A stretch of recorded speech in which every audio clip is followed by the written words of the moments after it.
Welcome to the Brain Boost program. This program is designed to help you explore new ideas for activities that can help keep your brain healthy. If you have early memory problems or have been diagnosed with mild cognitive impairment or very mild dementia. If you have an interest in finding new ways to maximize your brain health, this program is right for you. Look for the accompanying episode guide to help you navigate the activities in this program. I'm Dr. Greg Jica, and I'm a neurologist who focuses on taking care of patients with memory problems caused by diseases like Alzheimer's. I'm also a neuroscientist searching for new ways to slow and/or stop memory problems in aging. I've been researching ways to promote healthy brain aging for almost 35 years now, and while we continue to look for new medicines and potential cures for diseases like Alzheimer's, you should know that there's a lot you can do to promote your own brain health. Things such as mental stimulation, social engagement, physical activity, diet, and many other daily activities, all of which can make a huge impact. We hope you try some of these activities at home or come up with your own. Most of all, we want you to realize that you can take control of your own brain health through such activities. Oh, I'm so glad you are watching today, because today is all about you. Have you ever gotten caught up in the daily tasks of life, only to discover that you are feeling overwhelmed, run down, and tired? Well, you are not alone. Today, our episode is about self-care. Self-care may sound a little selfish, but it is not selfish to take an active role in protecting your own well-being and happiness, especially when you might be experiencing periods of stress. In fact, self-care can help prevent stress in your life and help you be more resilient. What are some things you do to care for yourself? There are many self-care practices that people utilize, including staying hydrated and eating a healthy, balanced diet. Others keep a gratitude journal or do the daily crossword puzzle. Some get their hair done once a week, while others play golf. Some set aside time to spend with someone special, and others make time to go outside and take a walk. Self-care practices can be relaxing or provide a level of challenge. There is no one-size-fits-all formula for self-care. I think that is good because we are all different and have different likes and dislikes. If the only formula for caring for myself was playing golf, I would be in big trouble. Luckily, there are many ways to practice self-care, and golf is just one of them. Meditation is another way people care for themselves. It has been used throughout the centuries, beginning as a religious practice in the East. While it continues to be used for religious purposes, anyone can meditate to create a sense of calm, peace, and balance. When we think of boosting brain health, those feelings of calmness, peacefulness, and balance can help with neuroplasticity, as it has the potential to reduce the harmful effects of stress hormones on the brain. Long term, these benefits really add up. That sounds like something everyone could benefit from, doesn't it? Recently, we were invited to a salt cave for a unique meditation experience. Let's watch.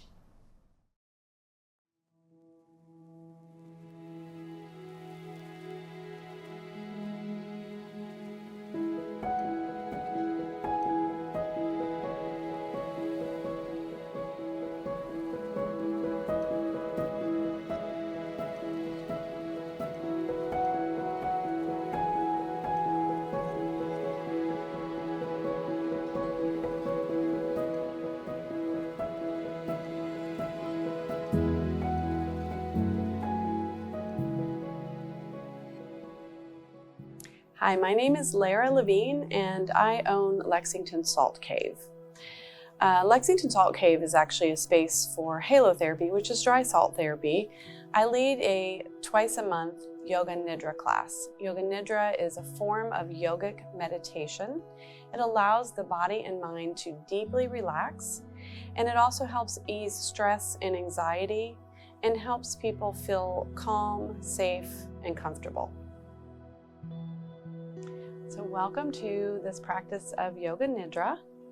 If you've never practiced Yoga Nidra before, Yoga Nidra is a form of yogic sleep, but it's more like yogic meditation. So it can be practiced while seated, while laying down, which is probably preferred, or in a chair, but it's basically anywhere you can be comfortable. So yogic sleep or Yoga Nidra practice is really an ancient form of relaxation meditation, and it was brought to the West by a Swami from many years ago who brought it to the West in the 1960s. And since then it has gone through all kinds of reiterations. Now it's very commonly used for trauma, for anxiety.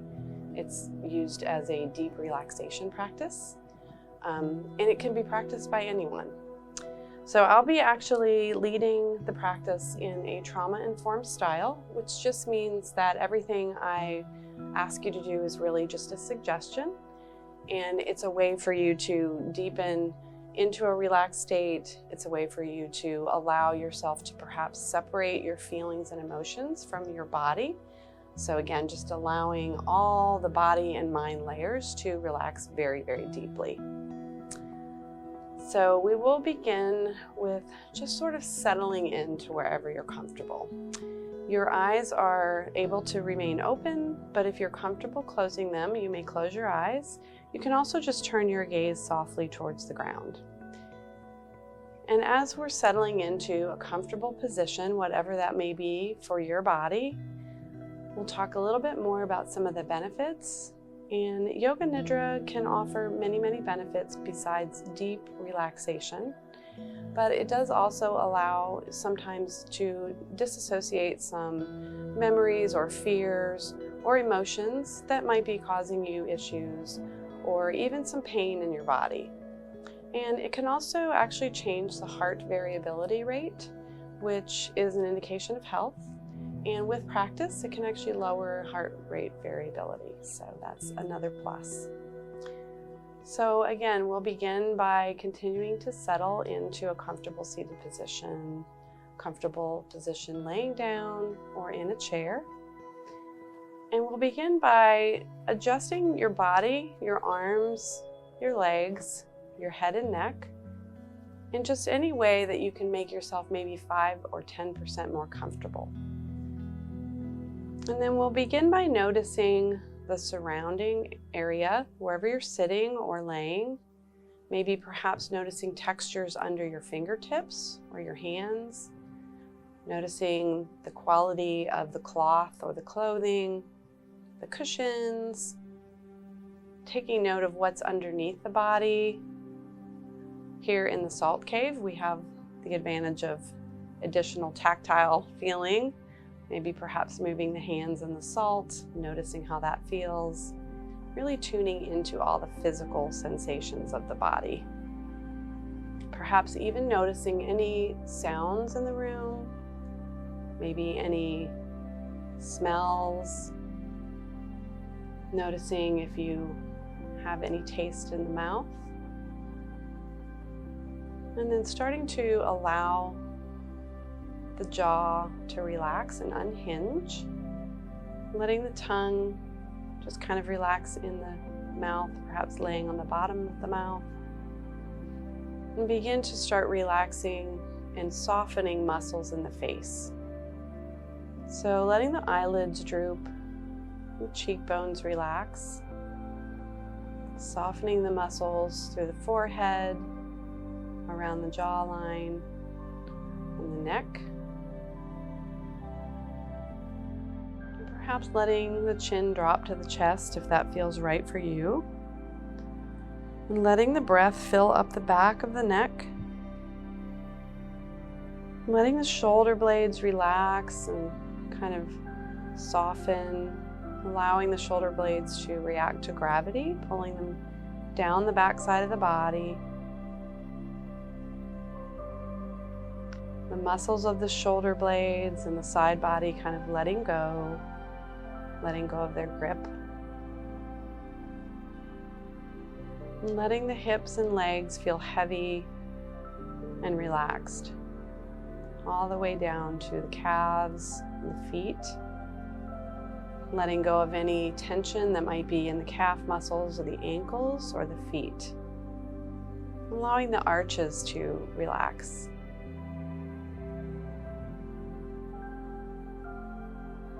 And then when we begin a Yoga Nidra practice, we start by setting an intention. It's called a sankalpa. So we set an intention for our practice. And this can be just something that you say to yourself, something that you desire, something that you long for, sort of a deep desire. And we like to place it in the present tense, as if it were happening in this moment. So for example, I might use something like, I am kind and compassionate.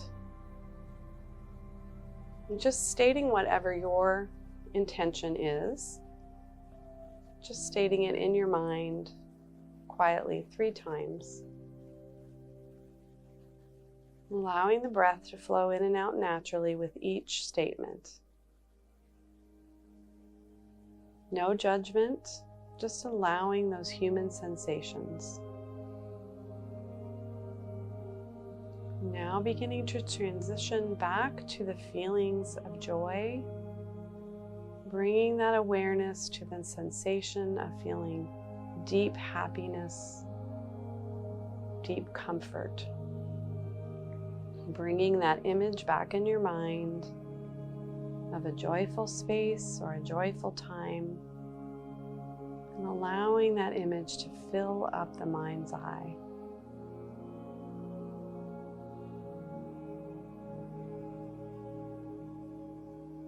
Now we'll begin to develop some opposite sensations. So imagine the body is feeling very cool. Imagine the temperature in the room is dropping. Bringing to mind the feeling of being cold. How the body feels when it's cold. Allowing feelings or emotions to float on by and just focusing on the physical sensation of what it's like to be cold. The goosebumps, the shivering, and just imagining those sensations. As if you were laying in the snow or sitting on a windy bus stop with cold snow and sleet flying around your body. Now beginning to transitioning from feeling cold into some warmth. Imagining the body is warming up as if the sun was moving out from behind a cloud, moving across your face, and down your neck and shoulders, allowing the sun's warmth to completely warm the body from head to toe. Imagining the face is turning up towards the sun, allowing the full feeling of the warmth to float through the entire body. Bringing yourself back to the most comfortable temperature for your own body. Now beginning to imagine the body is very heavy. Imagining the body is sinking deeply into whatever is holding your body, whether it's a chair, the floor, a bed. Imagining the heavy bones in the body are sinking deeply into what's holding you, as if gravity were pulling you closer and closer to the earth. Allowing that sensation of heaviness to weave its way through the entire body. No judging, but just allowing that sense of heaviness to creep throughout the entire being.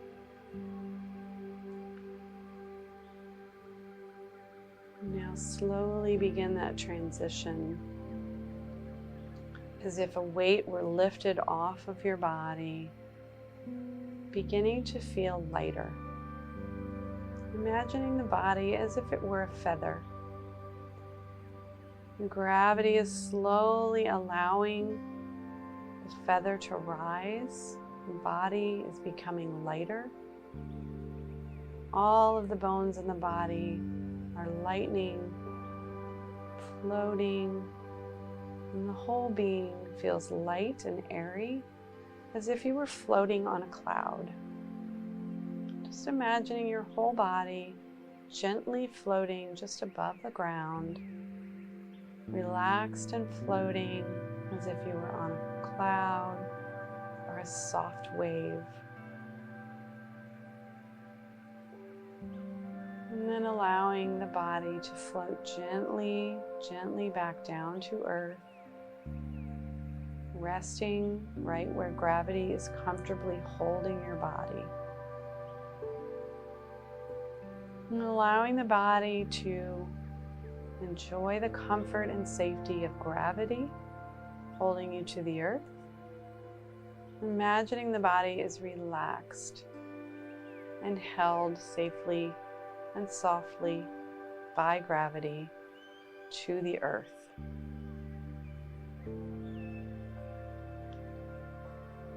Now imagining your body again in the space that you are in, relaxed, held by gravity on the earth. And begin to notice your breath. Just noticing your inhales, beginning to notice the expansion if there is any movement or sensation associated with the inhales. And again on the exhales. Perhaps now begin tuning in to any sounds that you hear outside the building, inside the room you are in. Noticing any smells, any sensations. Perhaps moving your fingers or toes. And begin noticing physical sensations beneath the body.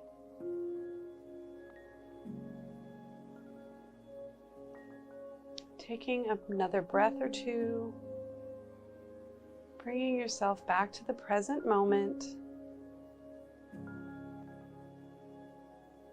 And now bringing your mind back to the intention that you may have set at the beginning of our practice, trying to recall that intention. Imagining that you have this positive intention for the practice, and you're going to just repeat it to yourself 3 more times in the present tense, as if it were true in this moment. As an example, I use, I am calm and confident. I am kind and compassionate. Repeating your intention.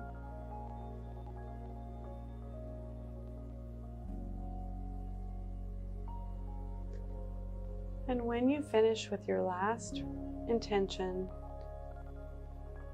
see if it feels okay to allow your eyes to focus slightly or gently flutter your eyelids open if they're closed. And begin to draw your awareness back into the present moment, back into the body. Perhaps letting the chin drop to the chest if you're seated. Allowing for an inhale to go into the back of the neck. And then allowing the chin to come back to center. And it's a great time if you're able to cross your arms, perhaps wrapping your arms around your body, giving yourself a gentle hug. Perhaps bringing to mind something that you are currently grateful for in this moment. And as with all yoga, I say thank you for practicing with me. And the light in my heart sees the light and honors the light in your heart. Namaste. What a neat experience. I have never meditated in a salt cave before. You don't have to have a salt cave to do meditation, but a relaxed space does help. Meditation can be done anywhere. Spending 5 to 30 minutes staying focused and breathing can allow you to get rid of the cluttered thoughts in your mind. It may be challenging at first, but after some time, you will develop a practice that works for you. Spending time in nature, also known as green care, has many positive benefits for all of us. Spending time outdoors can help improve quality of life. It can reduce stress, improve sleep, and even enhance cognition. Finding intentional ways to engage with the outdoors and with others can boost brain health. One outdoor activity is a stroll through the garden. There are so many things to observe in the garden that allow us to use our sensory abilities. We can hear things, see things, touch things, smell things, and even taste things if the season is right.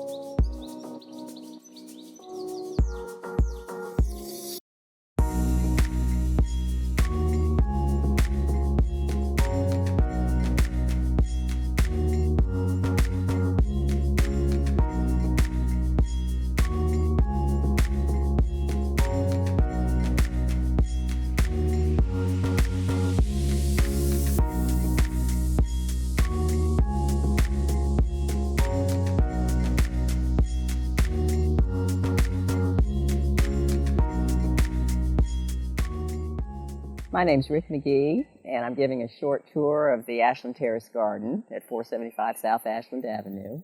This is the official entrance to the garden. We've got brochures on the community here and garden brochures. And over here, we've got a mailbox with a hook that has scissors on it because this is a public cutting garden. So when people come into the garden, they can grab a pair of scissors. The price list is on this post, and basically what we do is charge 25 cents per stem. Anything is available to be cut except the roses, which are reserved for the residents. So only the residents can cut the roses. This is our main garden, and then a couple of years after we built this one, we added a second garden in the back for cutting. So we'll start out back there.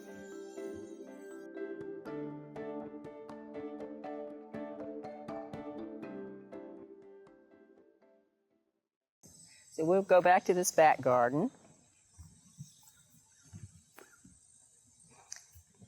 And when folks come to cut flowers, they can grab a cut-off water bottle, which will fit in their car bottle holder, and get water in the bottle. And they've got their scissors, and they can cut flowers as they go.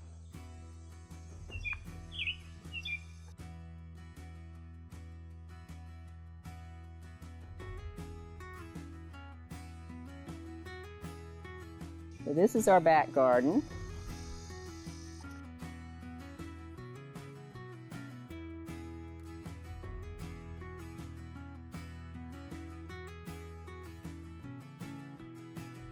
And any of the flowers in this garden can be picked except those that are grown for the monarch butterflies. We're a certified monarch way station. We have a sign on that back fence. So we prefer folks not to cut any of the Mexican butterfly weed or the just common butterfly weed that we've got back here. But anything else is okay. Because our residents' average age is 85 or older, we like to have some raised beds because, of course, as you get older, it's harder to bend over. So we have 4 raised beds here, and I believe we've got 6 out in the front garden. So the thing to do would be to take your scissors and your water bottle and cut whatever flowers you want, keeping track, of course, that every stem is 25 cents, which goes to maintain the garden. Back here we have more cutting flowers. This is something we just recently started growing. This is called Love in a Mist. The Latin name is Euphorbia marginata, which I have a hard time remembering. But this is a wonderful filler plant. You can cut this, put it in water, and it will last 2 or 3 weeks as a filler. So we're very happy with this plant. The plants over here, which you often see in the grocery store, are called Alstroemeria or Peruvian lily, and they last a couple of weeks in a vase. So They're a good plant to cut. Roses are everybody's flower of choice in the retirement community.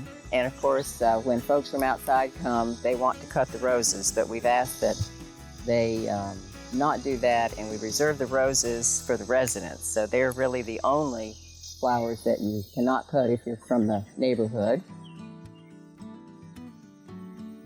And we have about 50 rose bushes.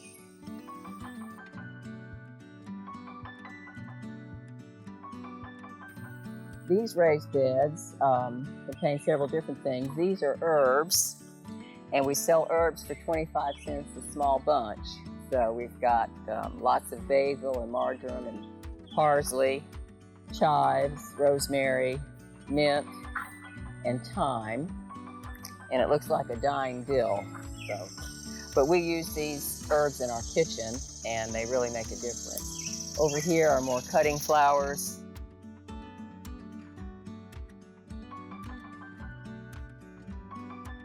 This is our little fairy garden for the kids in the neighborhood. They can come over and move things around in here. This is a cypress vine, which is very invasive, but we still grow it now and then because it's a hummingbird magnet. So you may see a hummingbird flit over here while we're doing our little tour. And this is a hyacinth bean, which is very popular in Lexington. We can go back around this way.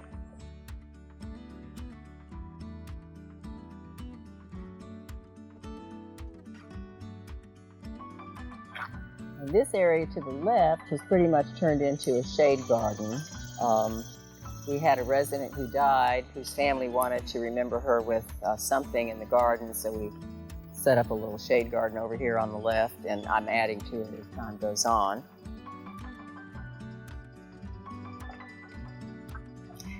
The roses that we've planted predominantly are roses that I picked for fragrance. So when residents walk down the walkway, they can stop and smell a rose. And this one smells heavenly. And that seems to make a difference. And we've also got other plants within the garden that put off a nice odor. So it smells awfully nice here in the spring.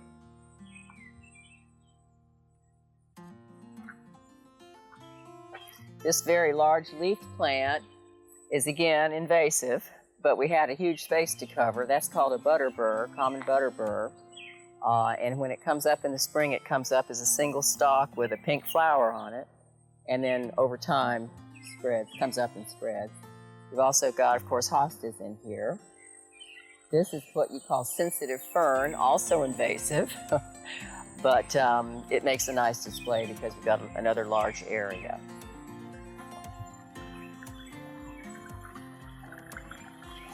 This is called gooseneck loosestrife, invasive as well. I don't know if you should show this with all these invasive plants.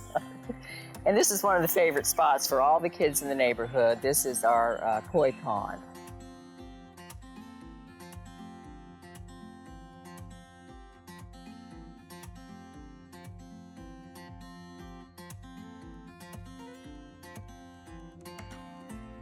Right now we have 5 koi and probably about a dozen goldfish. We had more goldfish and more koi, but they were recently attacked by a fairly young heron.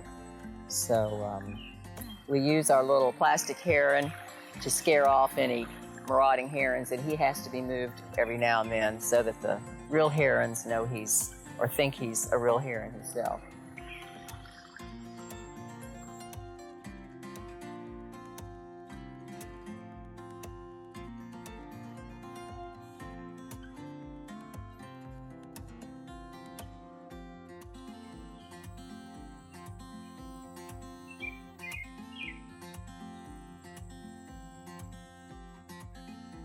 This is our little hummingbird garden.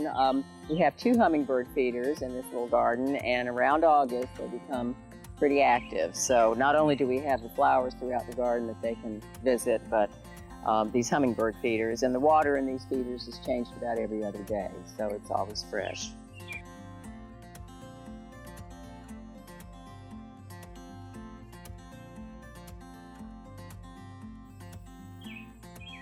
That's pretty much this area, but this is a favorite spot to sit for residents.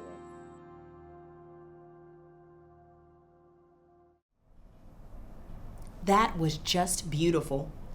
I hope you're inspired to get outside and go for a garden tour in your area. Botanic gardens and arboretums may be accessible, as well as local parks that may have a garden you can tour. Sometimes historic homes may have a garden you can visit. Or you could take a walk on a farm or through an orchard. You might even visit a flower shop. Anything to experience nature can be green care. After a stroll through the garden, you may feel more relaxed and even sleep better at night. Research shows that without sleep, it's harder to concentrate and respond quickly. Sleep is important to many brain functions, including how nerve cells communicate. Sleep also removes toxins that have built up in your brain while you are awake. So getting out for a stroll will help you sleep better and in turn enhance your brain power. It is incredible how nature has ripple effects to increase our brain power. Nature should be a part of everyone's self-care plan. Today, we've demonstrated some self-care practices to show you how good self-care can feel. These self-care tips are backed by science. The research shows that they are good for your brain and body. Doing a few minutes of self-care each day may help improve your mood and help you feel better. You may be more focused too. I hope you find these and other ways to boost your brain power.